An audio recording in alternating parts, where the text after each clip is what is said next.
नमस्कार दोस्तों, उम्मीद करती हूँ आप लोग खुश होंगे, स्वस्थ होंगे। एक बार फिर मैं आपके सामने एक नई कहानी लेकर आई हूँ। यह कहानी आपको सिखाएगी कि आपका स्वास्थ्य होना कितना इम्पोर्टेंट है, आपका शरीर का अच्छा होना कितना इम्पोर्टेंट है और आपको क्यों अपने शरीर का ध्यान रखना चाहिए। एक बार गौतम बुद्ध अपने भिक्षुओं के साथ एक वृक्ष के नीचे बैठे विश्राम कर रहे थे। उस वृक्ष की छांव में बुद्ध अपने भिक्षुओं की जिज्ञासाओं को दूर कर रहे थे। बुद्ध के सभी भिक्षु एक एक करके उनसे प्रश्न पूछ रहे थे और गौतम बुद्ध उनके प्रश्नों के उत्तर दे रहे थे। बुद्ध के उन भिक्षुओं में से कुछ भिक्षु ऐसे भी थे जो कुछ समय पहले ही संघ से जुड़े थे, जिसके कारण अभी उनके भीतर वह समझ पैदा होने की थी जो गौतम बुद्ध के प्रवचनों को समझ सके। गर्मियों का समय था, सूरज अपने चरम पर था और चारों तरफ धूप ही धूप थी, लेकिन उस वृक्ष के कारण बुद्ध और उनके सभी भिक्षु आराम से छांव में बैठे हुए थे। इतने में ही गौतम बुद्ध के एक भिक्षु की नज़र एक बूढ़े व्यक्ति पर पड़ती है जो उस वृक्ष के पास से ही गुजर रहा था। वह भिक्षु उस बूढ़े व्यक्ति को देखकर अचानक से हंसने लगा। उस बूढ़े व्यक्ति की उम्र बहुत ज़्यादा हो गई थी, जिसके कारण उसकी कमर मुड़ गई थी। उस बूढ़े व्यक्ति के हाथ में एक डंडा था, जिसका सहारा लेकर वह बूढ़ा व्यक्ति अपनी मंजिल तक पहुंचने का प्रयास कर रहा था। उस बूढ़े व्यक्ति का शरीर केवल हड्डियों का ढांचा मात्र था।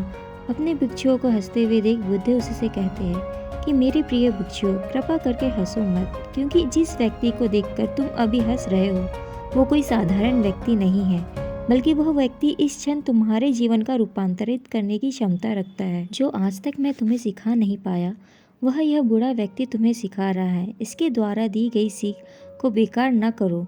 बुद्ध की यह बात सुनकर वह भिक्षु बुद्ध से कहता है कि मुझे क्षमा करें बुद्ध, पर मुझे ये समझ नहीं आ रहा कि जो एक बूढ़ा व्यक्ति खुद अपने शरीर और अपनी बीमारियों से लाचार है वह मुझे क्या सिखा सकता है। फिर बुद्ध उस भिक्षु से कहते हैं कि ये बूढ़ा व्यक्ति तुम्हें तुम्हारा भविष्य दिखा रहा है।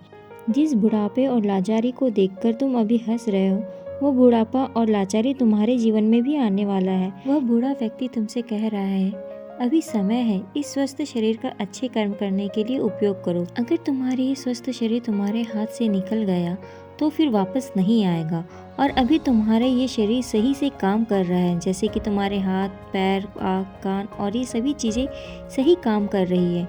क्या यह छोटी बात है और क्या तुम इसे मामूली सी बात समझ रहे हो?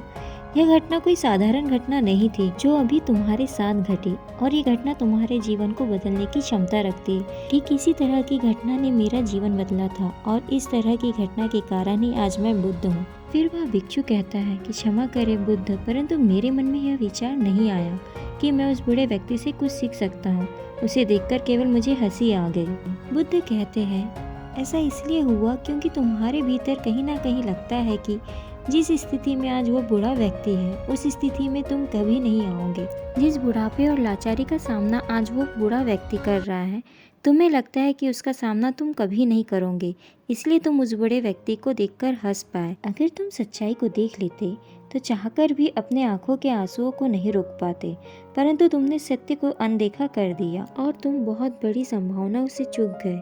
बुद्ध की ये बातें सुनकर वह भिक्षु बुद्ध से क्षमा मांगता है और यह निश्चित करता है कि वह अपने स्वास्थ्य का उपयोग अपने अहंकार को बढ़ाने के लिए नहीं, बल्कि परम सत्य को पाने के लिए करेगा। दोस्तों, हो सकता है कि आप बड़ी समस्या में हो, बड़ी परेशानी में हो या अपनी लाइफ में बहुत ज़्यादा बिजी हो, लेकिन फिर भी एक हमेशा ध्यान रखना दोस्तों, इसलिए बुद्ध ने कहा है कि हमारा स्वास्थ्य हमारा सबसे बड़ा उपहार है जो हमें इस सृष्टि से मिला हुआ है, इसलिए इसका उपयोग सही तरीके से करें।